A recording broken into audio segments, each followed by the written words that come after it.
Hey guys, this is Kanchan. Welcome to my channel myth of maths. आज हम पढ़ेंगे class 10th के कुछ फॉर्मूलेज जो कि चैप्टर नंबर 7 निर्देशांक ज्यामिति से लिए गए हैं। ओके, इसे इंग्लिश में कोऑर्डिनेट ज्योमेट्री भी कहते हैं। इस फॉर्मूले पे बेस्ड बहुत से क्वेश्चन आपको इस चैप्टर में मिलेंगे। ओके, ये 2 मार्क्स के, 4 मार्क्स के, 6 मार्क्स के ऐसे क्वेश्चंस आते हैं, लेकिन ये जो फॉर्मूला आपको दिख रहा है स्क्रीन पर, इस पे बेस्ड तो 1 या 2 मार्क्स के आपको मिल जाएंगे। ठीक है, इसे पढ़ते हैं। दो बिंदुओं के बीच की दूरी का सूत्र। ये मान लीजिए कोई बिंदु है P और कोई बिंदु है Q। ठीक है, P बिंदु के कोऑर्डिनेट यानी कि निर्देशांक है x1 y1 और Q बिंदु के निर्देशांक है x2 y2। ओके, यदि दो बिंदु P तथा Q हो तो उनके बीच की दूरी D यानी कि डिस्टेंस निम्न होगी। ठीक है, इसे हम दूरी को D से डिनोट करेंगे। तो अब देखिए आगे क्या करते हैं। तो इसका फॉर्मूला P से, मान लीजिए P को Q से मिला है, P पॉइंट को Q पॉइंट से मिलाते हैं तो P से लेकर Q तक की जो दूरी है, जो डिस्टेंस है, उसे इस फॉर्मूले से हम फाइंड कर सकते हैं। ओके, इसका आप स्क्रीनशॉट ले लीजिए। जब कोई पॉइंट P और कोई पॉइंट Q हो, उन्हें मिलाने वाली रेखा जो है वो दो पार्ट्स में डिवाइड करती हो, M1 और M2 में।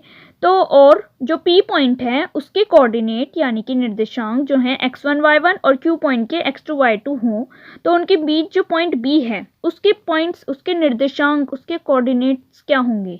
इसे फाइंड करने के लिए हम करते हैं विभाजन सूत्र। विभाजन मतलब इन दोनों का विभाजन हो रहा है, एक जो लाइन है उसका विभाजन हो गया दो पार्ट में, M1 में और M2 में। ठीक है, तो बिंदु B के जो निर्देशांक होंगे वो होंगे x बराबर x equals to M1 x2 plus M2 x1 upon M1 upon M2। ठीक है, पहला कोऑर्डिनेट ये आया, पहला पॉइंट हमारा ये आया। दूसरा आया y equals to M1 y2 plus M2 y1 M1 plus M2। Okay, इस फॉर्मूले पे बेस पे बहुत से क्वेश्चन आपसे पूछे जाएंगे, जिसमें कि कुछ अनुपात दिया होगा M1 M2 का, और आपको दो पॉइंट्स दिए होंगे और कहेंगे कि बिंदु B यानी कि मिड पॉइंट, मध्य बिंदु का निर्देशांक ज्ञात कीजिए। ठीक है, तो आपको उसमें इस फॉर्मूले का यूज़ करना होगा। चलिए आगे बढ़ते हैं नेक्स्ट फॉर्मूले पर। आप इस फॉर्मूले का भी स्क्रीनशॉट ले लीजिए, फिर आगे बढ़ते हैं नेक्स्ट फॉर्मूले। ये देखिए, त्रिभुज का क्षेत्रफल। यदि किसी त्रिभुज के शीर्षों के निर्देशांक x1 y1 x2 y2 और x3 y3 हैं, तो उस त्रिभुज का क्षेत्रफल डेल्टा से हम डिनोट करते हैं, निम्नलिखित होगा। देखिए समझिए, ये मान लीजिए कोई त्रिभुज है। ठीक है, इसके पॉइंट्स इन्होंने 3 दिए थे, बताइए कौन से कौन से। पहला पॉइंट तो इन्होंने दिया था x1 y1, दूसरा पॉइंट इन्होंने दिया था x2 y2 और तीसरा पॉइंट इन्होंने दिया था x3 और y3। ओके, ये 2 है x2 y2। ठीक है, तो इस त्रिभुज का अगर हमें क्षेत्रफल निकालना होगा तो हम किस फॉर्मूले का यूज़ करेंगे। इस फॉर्मूले पे बेस पे बहुत से आपसे क्वेश्चन पूछे जाते हैं। ओके, तो इसे भी अच्छे से रेडी कर लीजिए, बिल्कुल अच्छे से याद कर लीजिए। आपको क्या दिया होगा क्वेश्चन में, आपको क्वेश्चन में ये जो 3 पॉइंट हैं इनके निर्देशांक दिए होंगे। जैसे कि जस्ट सपोज मान लीजिए ये 2/3 दिया है, 4/5, ये 6/7, तो इन्हें इसी फॉर्मूले से आपको यूज़ करके सॉल्व करना होगा। आई होप यहाँ तक आपको क्लियर हो गया होगा। तो इसका आप स्क्रीनशॉट ले लीजिए आराम से, और फिर हम आगे बढ़ते हैं नेक्स्ट फॉर्मूले पर। ये देखिए, नेक्स्ट दिया है संरेख बिंदु। संरेख बिंदु, 3 बिंदु A, B और C संरेख है यदि उनके त्रिभुज का क्षेत्रफल 0 के इक्वल है।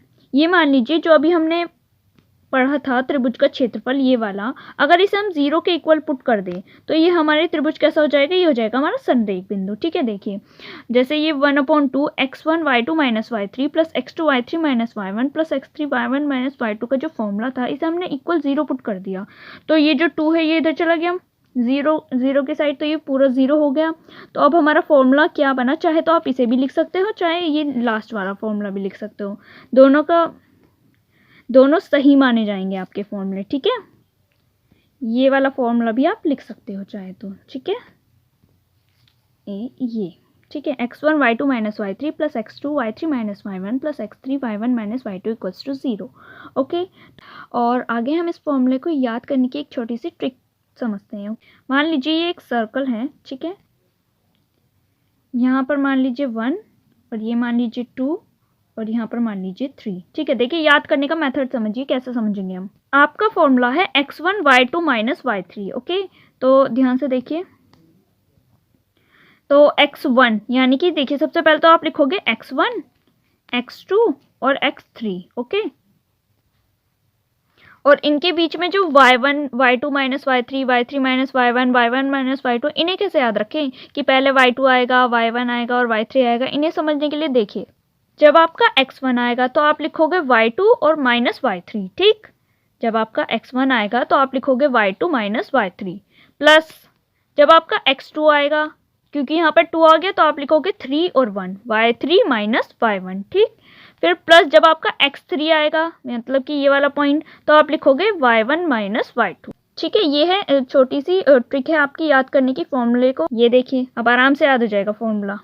ये देखिए, तो ये देखिए 1/2 x1 y2 माइनस y3, जैसे कि मैंने अभी आपको सिखाया था, और x2 y3 minus y1 plus x3 y1 minus y2 equals to 0। अगर आपको क्लास 10th के और भी क्वेश्चन देखने हैं तो आप मेरी प्लेलिस्ट में जाकर देख सकते हैं, आपको उसका डिस्क्रिप्शन में लिंक भी मिल जाएगा। Okay, thank you very much. I hope ये वीडियो आपके लिए हेल्पफुल रही होगी।